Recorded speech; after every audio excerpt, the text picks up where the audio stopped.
Hello my lovelies and welcome back to Sundering Tarot. If you're new here, once again, hi, hello, and welcome. This is your Perfect Pairings Tarot edition for our deck of the month, which is the Light Seers Tarot by Chris Ann. It's part of my deck Strength versus Weakness series. So if you missed the first part, please go back for it. I will put it in the description box down below. And I will be showing you 10 decks.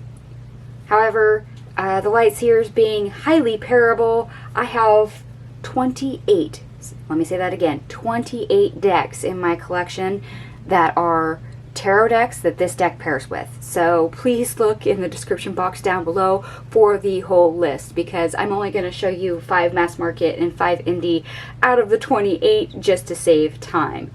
So with that, let us jump in this. And we're going to kick it off with the Myths and Legends Tarot by Taylor Holquist Todd. As you can see, these two aesthetically are completely different. So on that note, if you are new to my series, this is about the energetic connection between the decks, not the aesthetics. So just because it looks pretty or not pretty next to something does not mean it will pair.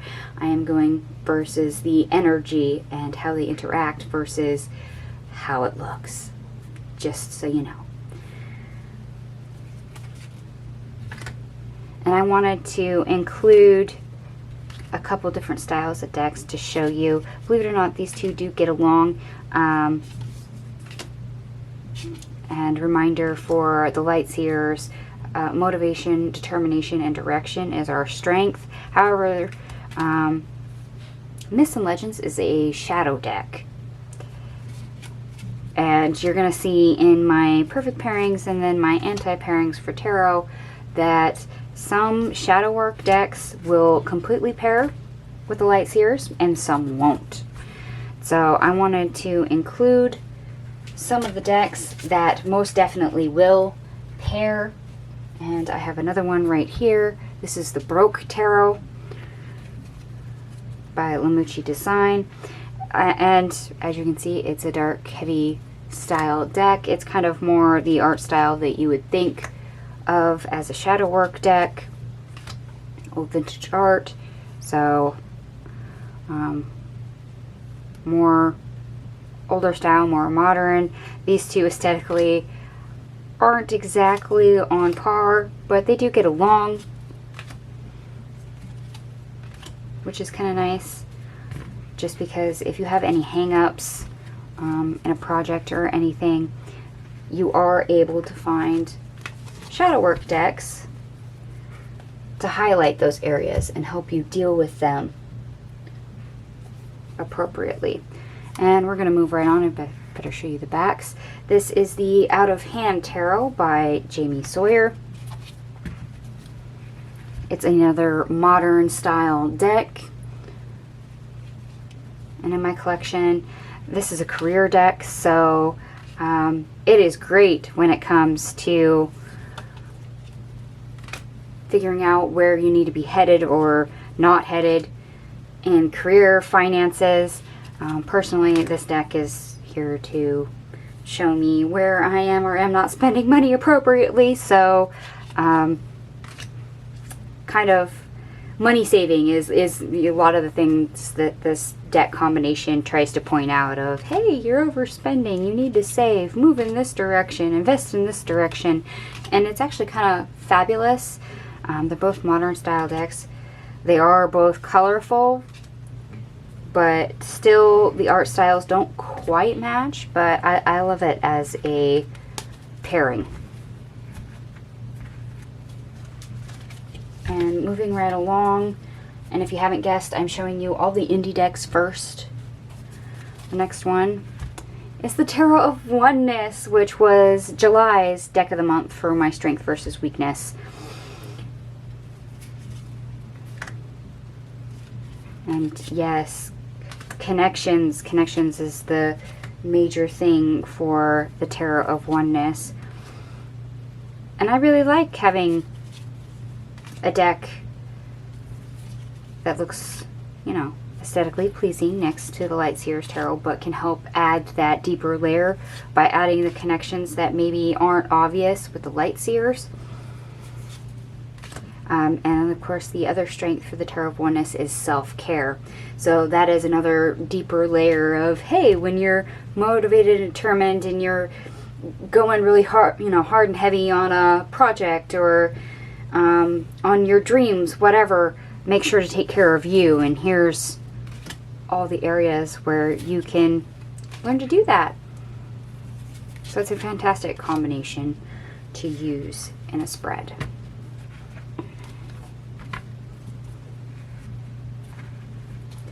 And moving right along, the last deck I'm going to show you is one I mentioned briefly in part 1 of this series for the month, and that is the Beautiful Beast Tarot. Now, this deck has connections and innovations as a strength, and that was my very first deck I covered in my deck Strength versus Weakness series that I started back in June. You can feel free to go back for that if you would like. And since innovations is the weakness of Light Seer's Tarot, this is the deck I usually grab to make up for it. And even though Light Seer's weakness is not really too much of a weakness, with all of the creativity and stuff that's floating in this deck, it's kind of a really mild weakness compared to other decks. But in case I have that hitch, I can pair it with the Beautiful Beast Tarot and let its strength of innovation make up for the lack of this one's. And it'll still give me the connections that I would have with, say, the Tarot of Oneness popping up. So this is definitely a fill gap deck that works very well with compensating the Light Seers. I actually really love it.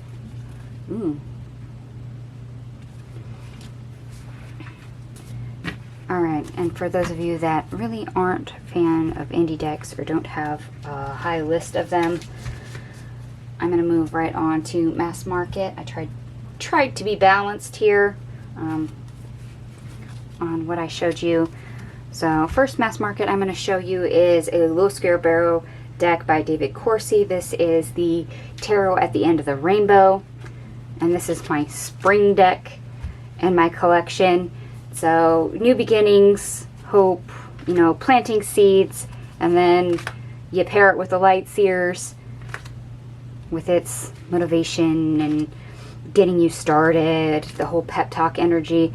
This is a great combination when it comes to getting things off the ground.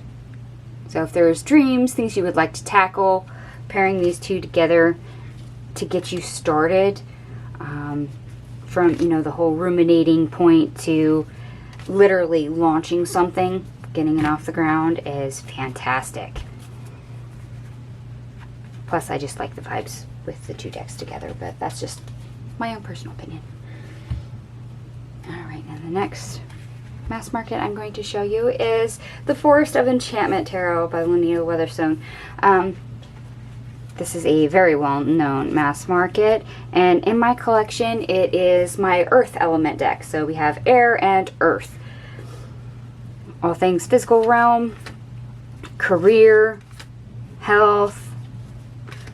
Makes a fantastic pairing with the air elemental deck. So yeah, being able to take the abstract ideas and get the boost of, the pep talk, the motivation, and being able to harness it and put it into the 3D world with this earth deck when they're paired is kind of fantastic. So instead of running around and around circles in your head, between these two decks you can actually take an idea and get a game plan and get up off your butt to make it happen. I would consider this a very strong pairing for that if you don't have the appropriate indie deck. This is a mass market that is a really good equivalent for that purpose.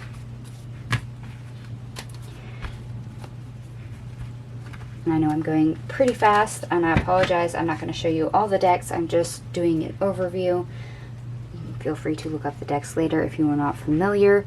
The next deck I'm going to show you is the Magical Dogs Tarot. This is by Mickey and Daniel Mueller. This is a well-known deck, and in my collection this is my #1 shadow deck. Hence why I have it here, because I told you I would show you as many shadow decks that I found in my collection that actually pair. And this is one of those. And the canine energy in the deck does not make a slightest bit of difference in it not pairing. It pairs. It so pairs. And for those of you that are new to my channel and aren't familiar with me using the Magical Dogs Tarot, this is my Pain to Gain deck. That's what I call it, the Pain to Gain deck. So, finding things that aren't working in projects. This is one of the good decks to grab that does pair with the Light Seers. And because it's my Pain to Gain deck, it shows me what I can get out of it. So despite any torture and, as we can see, 10 of Wands here, any hiccups, any obstacles, any whatever that may be blocking me, this will definitely show me what the most positive, best outcome is, what I can learn from it. And the Light Seers will tell me, hey, yeah, you can do it. Keep on going. You know, move in that direction, yes. So I actually love these two as a pairing. Just because I know what these two decks do for me.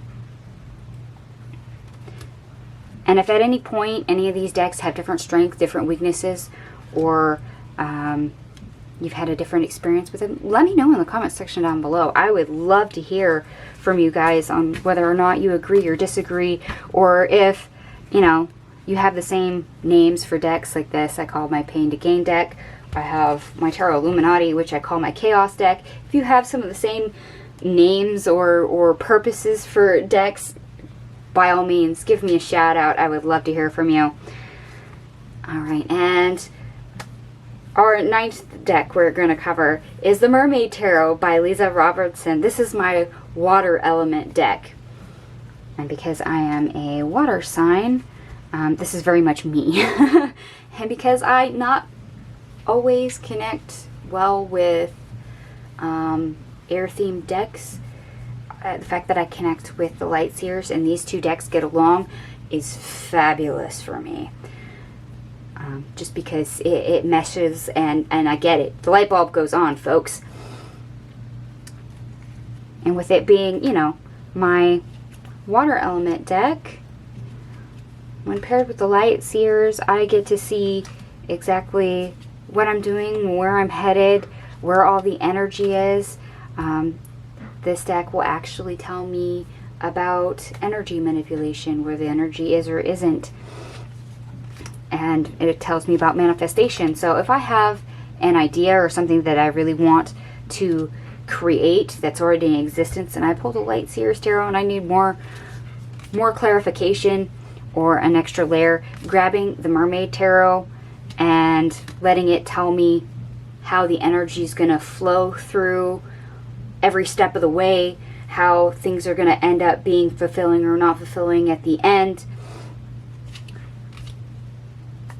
You know, that's valuable information, at least to me, that can come through with both of these decks. And then it can also tell me that, oh, well, the energy just all of a sudden drops right here in this step. And then I can take a closer look with this deck or another deck and analyze further of, okay, what's the hang up? Where did things go wrong? Alright, I have one last deck to show you today, and that is the Tarot of Dragons by Sean McKenzie. Now this is my fire element deck, and yeah, sorry, I'm giving you main decks, but it's fine. And if you haven't seen my five decks for the elements video, if I remember, I will link it in the description box down below. You can read more on that if you watched the video. But anyway, Tarot of Dragons, at least in my collection, the strength of this deck is dreams. So when you have something that you dream about, you want, you lust after, whatever, something that you are so hopeful for, you're wishing for, you pair it with the light seers to get that pep talk, that boost, that drive, the gumption to actually do it. This is a fantastic pairing for that. It helps a lot. Wow. Five of Swords, the Devil. If I remember right, we had the same two cards reversed with the Light Seers and Beautiful Beast Tarot that I ended up pulling. Interesting. And no, the dragon energy does not mess with the Light Seers. Actually, I think it adds more, just because the dragons are a very primal, strong drive, which of course can help boost you. It's funny that I mentioned that. And then the next card is the Queen of Wands. Alright, my lovelies, that is all the decks I'm going to show you for this perfect pairing tarot edition. Like I said, it pairs highly well, so double check the description box down below for the rest of the decks. I will have the perfect pair oracle edition, should be up tomorrow. Thank you so much for watching. Feel free to let me know if you agree or disagree with any of these decks. Any ones that you have found that also pair, please comment them down below. I would love to have you guys share information. It's fantastic when you do. And I will see you guys tomorrow. Bye.